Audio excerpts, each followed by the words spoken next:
This is Samuel from Animal. This is Rachel with Grave Shadow. Hey everyone, this is James from Lycanthro. This is Taylor Washington from Paladin. This is Jeff Thorpe from Vicious Rumors, and you're listening to The Great Metal Debate.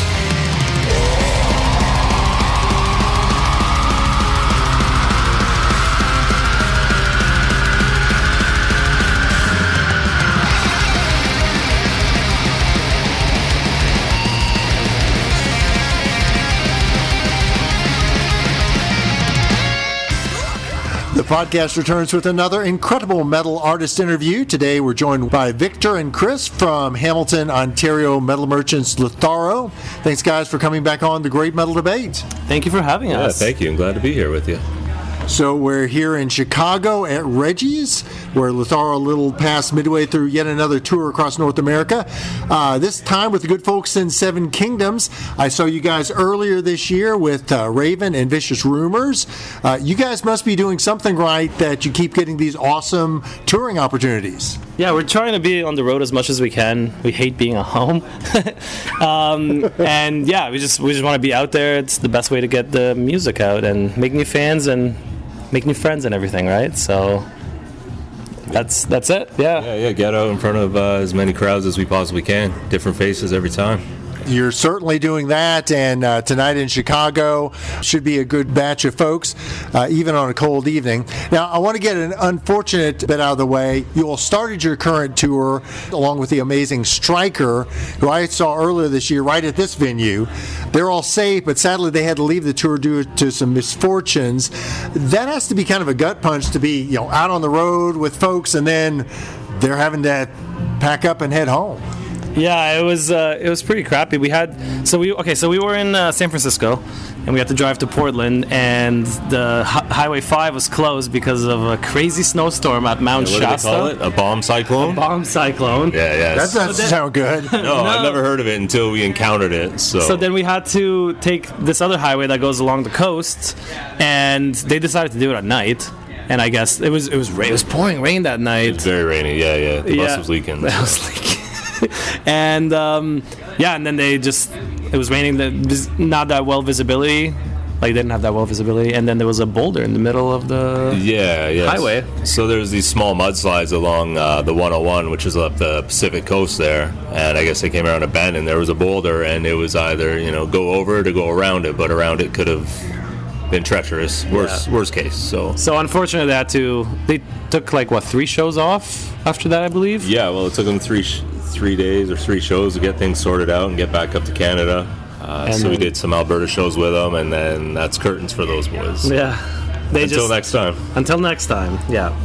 That's unfortunate. I don't think most fans who come out to these shows realize the margins you guys work on, that even your vehicle breakdown can end a tour. And talking with Camden from Seven Kingdoms earlier, he was talking about how you, Victor, were you've had to work a lot on your old vehicle. Those sorts of little things can kind of be the difference between having a great run of shows or heading back home. Yeah, we started off pretty stressful with the trail lights just randomly stopped working in the middle of the night, so we had to pull over and figure that out.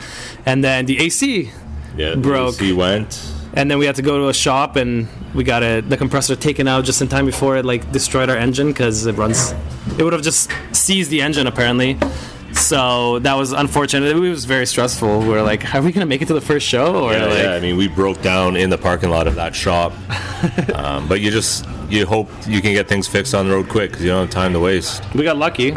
We did get very lucky. Yeah. So we kept rolling. Now we got a big crack in our windshield, but other than that, we're doing good.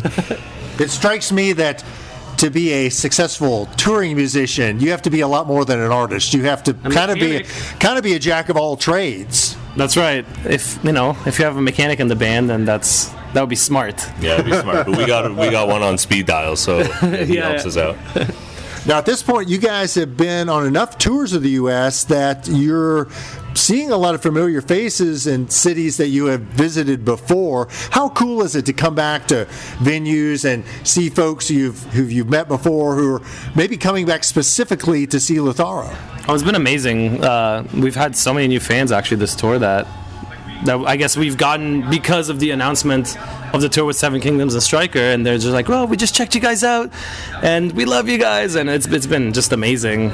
And yeah, old fans, we have a lot of really super fans that have come out and helped us out on this tour, brought us water, have been there for us, which is amazing, and it's good to return. We were at Reggie's in April.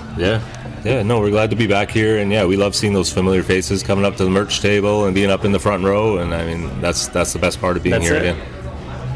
Now, last time we spoke, your latest album, Chasing Euphoria, hadn't been released. I reviewed it earlier this year, and honestly, it's one of my top metal albums of 2024. I want to talk about a few of the tracks that I haven't had a chance to talk with you guys about. In my opinion, this is certainly your best effort to date. How pleased are you guys now, several months having gone by, and more important, getting to play so many of these songs live to folks and seeing the reaction? Yeah, I mean, we've been playing through a lot of these tracks live, not just the singles, but digging into a couple deep tracks and the deep cuts, so we're having a lot of fun with it. I think the songs are all going over really well. So. We've switched a bunch of tracks, too, from the beginning of the tour. We've added some, we've swapped some, so we've kind of almost played the whole full album on this tour just to see what tracks work and what tracks don't, so it's been amazing having to do that. You got to leave one out, though, that the hardcore fans are going to be, 5 years from now begging you all to play. You've never played it live, you know how that goes. There is one track on this album that we haven't played live yet, and just one? Just one. There's two. Maybe there is two. Yeah. We the finale of the album, we haven't played that live yet. So maybe one day. That'd be awesome. Yeah. Certain songs just don't fit as well in a condensed 30 to 40 minute set as others. So we got to pack in as many songs as we can on these opening slots right now. So. Well, I'll take a few moments to talk about a few of them. Reaper's Call, man, that's a great intro track. To me, it has you guys doing what you do best. The galloping guitars, aggressive vocals. Now, one thing I noticed and talked about in the review of the album were that, in my opinion, the backing orchestrations are a lot more present and forward in the mix than they were on High Wraith. Was that an intentional move? Was that just something that came out in the writing? Did it come out later in the production? Go ahead. Oh, okay. Yeah. I do believe that Elliot Vernon, who did all the orchestration, he definitely had more time to work on them, and he got better at figuring out what we want and everything. And we really love what he did, and we wanted the orchestration to be heard and be super present in the album, because it just makes the album better, in my opinion. So yeah, when we got to the mixing stages, we're like, make sure those orchestrations are heard. Same with tonight. Told the sound guy, make sure those orchestrations are heard in the mix tonight. They're super important. I loved High Wraith, but it's a fuller sound to me on this album, and just creates that foundation for you guys as musicians to play over. Yeah, I think on High Wraith, we kind of dabbled with it a bit. There were some tracks that had a little more than others, but this one is a cohesive unit. It all came together quite well. Another sneaky good track on this album is Strong Enough to Fall. Super catchy, and some of Krista's best vocals on the album. Tell me a little bit about that one. I love that one, especially the lyrics and message. I think that was one of the songs that we finished first. Well, not first, but it was one of the first songs that we finished on the album, and we were. I think that's one of the songs that we try to shop around to the labels. We were super proud of how it came out and everything. It's definitely a more chiller song than the rest, not as heavy, not as in your face, but it's amazing. Unfortunately, we haven't had a chance to play it live yet. Okay. That's one of them. That is one of them, yes. And my favorite song on the album is Time to Rise. I think it's really powerful, beautiful, and surprisingly accessible, even though it's still very heavy. I recently shared a bunch of metal songs with a non-metal fan friend of mine, and new metal songs from 2024. And of all the songs, that was the one she said, I love that one. And that has to make you feel good to know that even a non-metal fan can find something to like in that track. Yeah, that song it connects to a lot of people, the lyrics and everything, and the mood that's set with the acoustic guitar and the clean vocals, and it turned out really well. Yeah, no, definitely. I mean, the dynamics of that song really hit hit a lot of boxes for people. You got the heavy stuff, you got the quiet stuff. I think it's Krista's most confident vocals to date that I've heard her do, yet vulnerable at the same time. Yeah, one of our favorites for sure. Love it. Back to touring for a moment. You guys had some big news recently, which is that you all are going back to Europe, this time in support of the amazing Italian power metal band Frozen Crown, and also alongside what's like one of the hottest young metal bands on the scene, Fellowship. How did that tour come about? I'm not sure. It's a good question. I mean, we've kind of befriended the Frozen Crown guys over the years. We're both fans of each other's bands. We communicate, we talk, we keep up with each other. So I think just we've been building on that, and finally things lined up for us. So. Yeah, it's been a tour that we were working on for like a year now, I believe, or yeah, something like that. Because we were initially that tour was supposed to happen in the States, in North America, around this time. That's right. Oh, really? But something happened, maybe with their visa. I can't remember exactly what happened. So then they're like, well, we're going to do it in Europe. Do you guys want to come to Europe instead? And we're like, hell yeah. Hell yeah, let's do that. So, maybe there'll be a North America run too. Who knows? Because that was the initial idea, right? So hopefully. That'd be awesome. I'm blanking on the name of the guitarist, but he's an Francesco. Francesco, yeah. He's an amazing composer and writer, and he has like a half dozen bands that he does, which are all beautiful. So that's going to be. It has to be. I know that you guys were very excited about your last trip over there and wanted more of that. And to me, your whole sound is custom made for the European market. Yeah, definitely. Our biggest fan base is in Germany, right? So, and Sweden.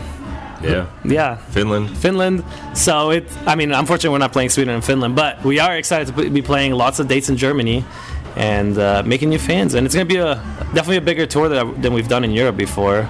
So it's super exciting to finally make it out there. Absolutely. Yeah. And given that, are there particular countries, particular cities, even maybe legendary venues over there that you're excited to go perform at? Well, I am excited to go back to Barcelona.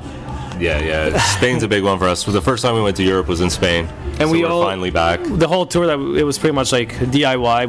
We booked everything, we did it all, and we're like, we don't know what's gonna happen, right? And we were like pleasantly surprised with how many people showed up in Spain to a band that was unknown, right? Yeah. So we're excited to go back to those fans and play our music for them again.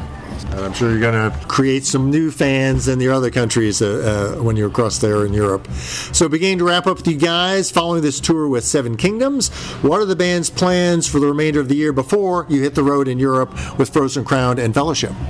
Well, we want to get back into writing the next album. We've had some ideas before we left that we kind of put together, and we, try and cook the next album and see what happens. But as soon as we get home, we want to get into full-on writing mode and hopefully finish writing the album before we go, and maybe even start recording. Who knows?